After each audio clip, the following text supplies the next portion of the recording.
वैष्णवेभ्यो नमो नमः। जय श्री कृष्ण चैतन्य प्रभु नित्यानंद श्री अद्वैत गदाधर श्रीवासादि गौरभक्तवृंद। हरे कृष्णा कृष्णा कृष्णा हरे हरे, हरे राम राम राम हरे हरे। तो এটা কি অনলাইন হচ্ছে না অনলাইন হচ্ছে না? ওকে, ঠিক আছে, দরকার নেই, কোনো অসুবিধা নেই। তো আজকে খুব আনন্দের দিন। আজ আমাদের পরম আরাধ্য গুরু মহারাজ শিল সুভগ স্বামী গুরু মহারাজের আজকে আবির্ভাব তিথি। তো যারা আয়োজন করেন কাউকেই দেখতে পাচ্ছি না, কিন্তু আনন্দ এটাই যে আমরা ওনার অনুষ্ঠানটা করতে পারছি। আমাকে ফোন করেছিলেন রাশেশ্বর প্রভু আর পালক পার্থ সারথী প্রভু, তারা থাকলে আরও ভালো লাগতো, কিন্তু কোনো বৈষ্ণবের কীর্তন ভজন এটা আমাদের কাছে অত্যন্ত আশীর্বাদ প্রদান করে। মহাদেব একবার পৃথিবীতে নেমেছেন, আসেন মাঝে মাঝে পৃথিবীতে আসেন কৈলাস থেকে। তো নেমে এসে তিনি পৃথিবীতে এক জায়গায় প্রণাম করছেন। তখন পার্বতী বলছেন, প্রভু এখানে কি হয়েছিল? বলছে, এখানে একজন মহান বৈষ্ণব জন্মগ্রহণ করেছেন, সেজন্য আমি প্রণাম করছি, তুমিও করো। উনিও করেছেন। তৎপশ্চাৎ আরেক জায়গায় গিয়ে ওখানেও প্রণাম করছেন।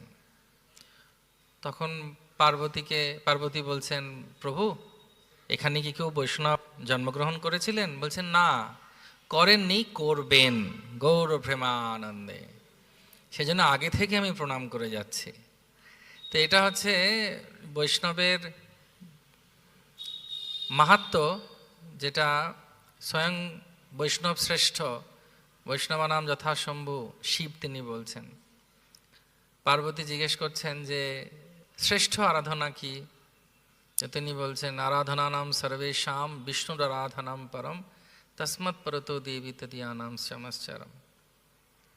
শ্রী চৈতন্য মহাপ্রভুকে যখন জিজ্ঞেস করা হয়েছে যে কৃষ্ণ আপনি ভগবান সবাই পূজ্য, তখন মহাপ্রভু বলেছিলেন, মোর ভক্ত না পূজে মোরে পূজে মাত্র, দাম্ভিক সেই না হয় মোর কৃপার পাত্র। ভগবানকে সরাসরিভাবে পাওয়া যায় না, ভগবানকে পেতে গেলে তার ভক্তের মাধ্যমে আমাদেরকে আশ্রয় গ্রহণ করতে হবে। সেজন্য বলা হয়, তাদেরও চরণ সেবী ভক্ত শনে বাস, জনমে জনমে হয় এই অভিলাষ। কীট জন্ম হৌ যথা তুয়া দাস, বহির্মুখ ব্রহ্ম জন্মে নাহি আস। তো সেই জন্যে গুরু মহারাজ যে বছর শিল প্রভুপাদ আমেরিকায় যান 1965-এ খিদিরপুর ডক থেকে, সেই সময় গুরু মহারাজ একজন শিক্ষানবিশ পড়াশোনা করার জন্যে লন্ডনে যান, এবং শিল প্রভুপাদের সঙ্গে ওনার লন্ডনে প্রথম দেখা হয়, এবং শিল প্রভুপাদের খুব কাছে খুব তাড়াতাড়ি চলে যান। এই জন্যেই যে তিনি ভাষাটা বুঝতে পারতেন, এবং দুজনেই কলকাতার ছেলে ছিলেন। হরে কৃষ্ণ। গুরু মহারাজের জন্ম কলকাতাতেই হয়েছে, এবং গুরু মহারাজ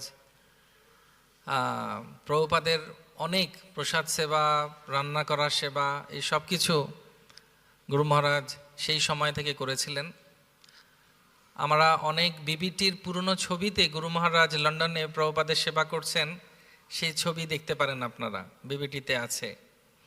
বিশেষ করে প্রভুপাদের রুমেও উনি অনেক সময় প্রভুপাদের সঙ্গে সাক্ষাৎকারের জন্য যেতেন। শিল প্রভুপাদের অনেক গ্রন্থ উনি বাংলায় অনুবাদ করেছেন। আমি যদি ভুল না বলি, যদি আমার সঠিক মনে থাকে, উপদেশামৃত বইটি বোধহয় শিল গুরু মহারাজের অনুবাদ করা, তাই না? তো আমার অনেক সৌভাগ্য হয়েছিল। নবযোগেন্দ্র প্রভু আরও বেশি ভালো করে বলতে পারবেন, তার কারণ এই প্রভুপাদের রুমে শিল তৎপর স্বামী মহারাজ আর সুভগ মহারাজ থাকতেন। আমি তখন স্কুলে পড়তাম, এই রুমটাতে থাকতেন, প্রভুপাদের রুমেই থাকতেন ওনারা। এবং তৎপশ্চাৎ তিনি আবার এখন যে আমাদের উপরে ছাদে যে রুমগুলো হয়েছে তার কোণার যে রুমটা, আশ্রম থেকে আসার সময় যে কোণার রুমটা, ওইখানেও উনি অনেক বছর, আমি অনেক সময় দেখেছি ওনাকে। তো গুরু মহারাজ 4-5টা জিনিস আমার খুব আকর্ষণ করে। প্রথম হচ্ছে, যেটা একজন লিডারের দরকার, সেটা হচ্ছে একই রকম মানসিকতা, একই রকম ব্যবহার। মানুষের জন্য মানুষকে বিশ্বাস করতে পারে। আজকে একরকম কালকে একরকম হলে মুশকিল। সব গুরু মহারাজেরই খুব স্পেশাল, কিন্তু আজকে যেহেতু ওনার আবির্ভাব, সেহেতু বলি, মানুষ বিশ্বাস করতে পারে তখন যখন একজন ব্যক্তি কনসিস্টেন্সির বাংলা কি, হ্যাঁ, ধারাবাহিকভাবে একই রকম রয়েছেন। আজকে একরকম কালকে একরকম, আজকে চেঁচামেচি করছে কালকে শান্ত হয়ে গেছে, লোকে ভিমরি খেয়ে যাবে। বাবা, একই অঙ্গে এত রূপ, এ তো বোঝা মুশকিল ভাই, কি করে বিশ্বাস করবো? আজকে আদর করছে কালকে ঠেলা মারলো।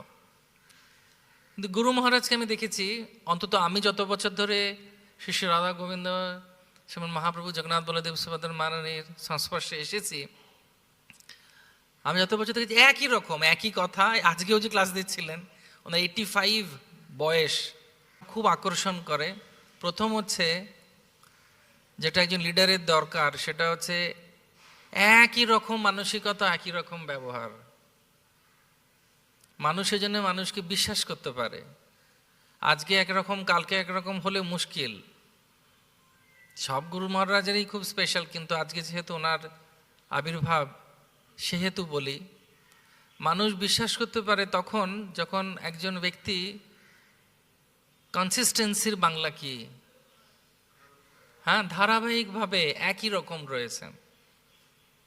আজকে একরকম কালকে একরকম, আজকে চেঁচামেচি করছে কালকে শান্ত হয়ে গেছে, লোকে ভিমরি খেয়ে যাবে। বাবা, একই অঙ্গে এত রূপ, এ তো বোঝা মুশকিল ভাই, কি করে বিশ্বাস করবো? আজকে আদর করছে কালকে ঠেলা মারলো। কিন্তু গুরু মহারাজকে আমি দেখেছি, অন্তত আমি যত বছর ধরে শ্রী শ্রী রাধা গোবিন্দ শ্রীমন মহাপ্রভু জগন্নাথ বলদেব সুভদ্রা মহারানীর সংস্পর্শে এসেছি, আমি যত বছর দেখেছি একই রকম একই কথা। আজকেও যে ক্লাস দিচ্ছিলেন, ওনার 85 বয়স। আমার বাবা 80 বছরে চলে গেলেন, ওনার 85, আরো 5 বছর বেশি। তো আমার বাবা বলতেন যে 80 বছর যখন হচ্ছে, গায়ে ব্যথা, মাথায় ব্যথা, প্রতিদিন প্যারাসিটামল খেতে হতো গা হাত পা ব্যথার জন্য, ঘুম থেকে উঠেই। সবসময় প্রার্থনা করতেন কারোর উপরে বিপদে চলে যাব। কিন্তু গুরু মহারাজকে যদি আমরা দেখি, 85 বছর বয়স হয়ে গেছে, কিন্তু উনি এখনো অ্যাক্টিভ, ওই লাঠি নিয়ে হাঁটেন।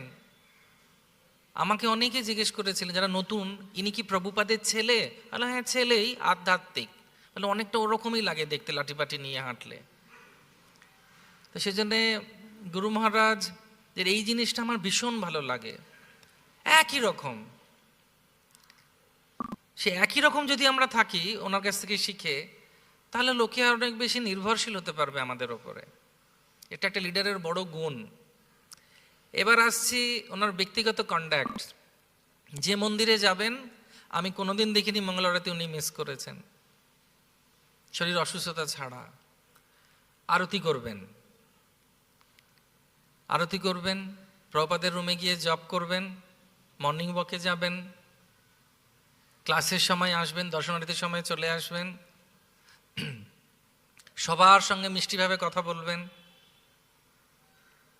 এবং উনি খুব বিদ্বান, বিদেশে পড়াশোনা করেছেন, প্রত্যেক জায়গায় প্রত্যেক সুন্দরভাবে, এত সুন্দর ব্যবহার ওনার, আর খুব আন্তরিক, সহজ সরল, অনাড়ম্বর, সরল।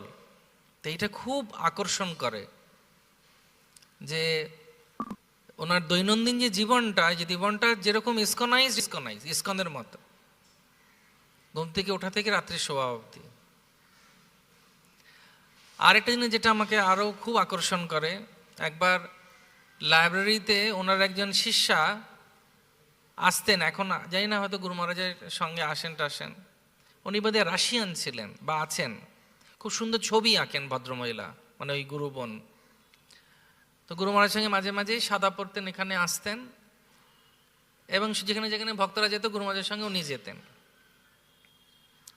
তো একবার উনি প্রসাদের পরে কথা বলতে চাইছেন, তখন আমরা কয়েকজন ছিলাম, তো ওনার শিষ্যা, তো উনি আমাদেরকে বলছেন যে এই তোরা এসেও আমার কাছে বস, স্ত্রীলোক তো, শিষ্যা হলে কি হবে, হরে কৃষ্ণ। স্ত্রীলোকের সঙ্গে কথা বলছেন, একা কথা বলবেন না। তো ওনার বয়স মানে প্রায় তখন 70 হবে, 15 বছর আগেকার কথা বলছি। তো লাইব্রেরি রুমে তারপর আবার আমরা 2-3 জন বসলাম, গুরু মহারাজদের সঙ্গে ওনার সঙ্গে কথা বললেন। সেই জন্য আমরা অনেক সময় এত বয়স হয়ে গেল, যেমন এই ক্লাসের মধ্যেও উনি বলছিলেন, এটা আমার জন্যও প্রযোজ্য। অনেক সময় আমরা জ্ঞান দিই, কিন্তু সেই জ্ঞানটা যখন আমাকে কেউ দেয় বা আমাদের কেউ দেয়, তখন আমরা একটু গা জ্বালা করে, বা আমাকেও বললো, আমি কি জানে না আমি কে। কিন্তু গুরু মহারাজ এত সরল যে তিনি আপনে আচার্য প্রভু জীবেরে শিখায়, যেরকম মহাপ্রভু শেখাচ্ছেন, গুরু মহারাজও ওরকম শেখাচ্ছেন, যে যেটা নিয়ম একজন সাধু সন্ন্যাসীর বা একজন অবিবাহিত বা বিবাহিত পুরুষেরও একা অন্য কোনো স্ত্রীলোকের সঙ্গে এক জায়গায় কথা বলতে নেই, সেটা শিষ্টাচার নয়। তো উনি নিজের শিষ্যা হয়েও তিনি কিন্তু উনি বলছেন যে না, তোমরা আমার সঙ্গে বসো, আমি ওর সঙ্গে তারপরে কথা বলবো। ছোট ছোট জিনিসগুলো খুব মনে থাকে এবং খুব দৃষ্টান্তমূলক ওনার ব্যবহার। আরেকবার আমরা ওনাকে নিয়ে মর্নিং ওয়াকে গেছি, আমিও গেছিলাম সে সময় এই ভিক্টোরিয়ার কাছে। তো ওনার সবসময় আমার দেখে মনে হচ্ছিল, উনি যেভাবে কথা বলছিলেন কৃষ্ণ সম্পর্কে, মন্দির সম্পর্কে, কলকাতা সম্পর্কে, প্রভুপাদ সম্পর্কে, অনেকটা মনে হচ্ছিল যেন প্রভুপাদ যখন হাঁটতেন মর্নিং ওয়াকে যেরকম কথা বলতে বলতে যেতেন আধ্যাত্মিক, ওরকম ভাবেই উনিও আমাদের সঙ্গে ওইভাবে কথা বলতে বলতে যাচ্ছিলেন। তো সেজন্যে অনেক সময় আমরা বুঝতে পারি না যে আমার প্রভাবটা কত বড়, কিন্তু যত দিন যায় তখন আমরা বুঝতে পারি যে সেই ব্যক্তি যদি কেউ ভালোভাবে ভগবদ্ভক্তি করে, তো ভগবান তাকে সেই সদ্বুদ্ধিটা দেন, যদি আমরা সরলভাবে ভক্তি করি, যে বোঝার জন্য যে সেই ব্যক্তির মাহাত্ম্য কতটা। অনেক সময় অতি পরিচয়াত অবজ্ঞা হয়ে যায়। কিন্তু গুরু মহারাজ আমি দেখেছি প্রত্যেককে যেভাবে সম্মান করেন, যেভাবে উনি সবার সঙ্গে ব্যবহার করেন, সবাইকে আপ্যায়ন করেন, এবং সবসময় কৃষ্ণ কথা এবং বেসিক জিনিসগুলো নিয়ে আলোচনা করেন। 4 নিয়ম, 16 মালা, একাদশী, জিহ্বার বেগ সংবরণ করো। একবার এসে এখানে ক্লাস দিচ্ছেন, ক্লাস দিতে বলছেন, আচ্ছা কার কার 10 বছর হয়েছে? সবাই কয়েকজন হাত তুলেছে। 10 বছর হয়ে গেছে, বাহ খুব ভালো, এগিয়ে চলো, খুব ভালো, 10 বছর হয়ে গেছে, তার মানে তোমার উপরে কৃষ্ণ কৃপা করেছেন, তুমিও ধৈর্য ধরে আছো। তো এই ছোট ছোট জিনিসগুলো আমাদেরকে বুঝতে হবে ওনার থেকে। সারা বিশ্বে পরিভ্রমণ করেন, 30টা শহরে যান এই বয়সে, এবং সবাইকে উৎসাহ দিচ্ছেন। ইন্দোনেশিয়া, কোনো জায়গা বাদ নেই, America, Germany, Bangladesh, Malaysia, New Zealand, সব জায়গায় গুরু মহারাজের প্রচার আছে এবং তিনি সবাইকে উৎসাহ দান করছেন। তো রাধা গোবিন্দকে খুব ভালোবাসেন, রাধা গোবিন্দ কাছে উনি বড় হয়েছেন, এই মন্দিরে ওনারা ভক্ত হয়েছেন। তো সবসময় যখন কোথাও দেখা হয়, সবসময় জিজ্ঞেস করেন যে রাধা গোবিন্দর সেবা কেমন চলছে, কি চলছে, এবং ভক্তদের খুব ভালোবাসেন। সেজন্যে আজকে ওনার আবির্ভাব তিথি, 85তম আবির্ভাব তিথি। তো আজকে আমরা প্রার্থনা করব ভগবানের কাছে যাতে উনি সুস্থ থাকুন, আরও অনেক বছর থাকুন, যতদিন এর সমস্ত মহাপুরুষরা থাকবেন পৃথিবীতে, জগতের কল্যাণই হবে। এবং আমরা যে ওনাদেরকে দেখতে পাচ্ছি, ওনাদের দর্শন করতে পাচ্ছি, এটা আমাদের অনেক সৌভাগ্য। তো সেজন্যে আজকে ওনার কাছেও আমাদের প্রার্থনা করা উচিত যে যেরকমভাবে সরলভাবে উনি ভগবত ভক্তি করেন, নিজে দৃষ্টান্ত দিয়ে আমরা যাতে ওনাকে অনুসরণ করতে পারি, ওনার স্বভাব কিছু আমাদের আসতে পারে।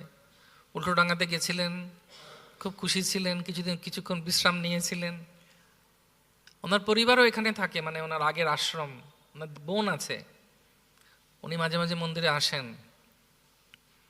একবার বোনকে ডেকেছিলেন এইখানে, প্রভুপাদের রুমে ওনার সঙ্গে আমাদের দেখা হয়েছিল বোনের, হ্যাঁ না? আপনার মনে আছে? কারণ অনেকে ছিলেন বোধহয় সেই সময়।